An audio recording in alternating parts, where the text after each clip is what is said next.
السلام عليكم ورحمة الله وبركاته، أهلا بكم معانا في فيديو جديد. إن شاء الله النهاردة هنتكلم عن مباراة سيراميكا كليوباترا والأهلي المصري. إن شاء الله المباراة يوم الأربعاء 28/12 في الجولة العشرة. تقام المباراة إن شاء الله الساعة 7 مساء بتوقيت القاهرة. طبعا الأهلي في المركز الأول من 23، عنده 23 نقطة ل 16 هدف وعليه 4 تجوان.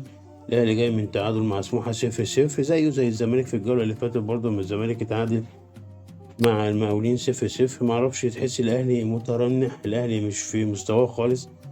هنشوف كده في ماتش سيراميكا إن شاء الله إيه اللي هيحصل. سيراميكا طبعا في المركز الثامن، ليه 11 نقطة وليه 11 هدف وعليه 12 هدف. طبعا سيراميكا جاي من الخسارة من ماتش الاتحاد على في اسكندرية 1-0.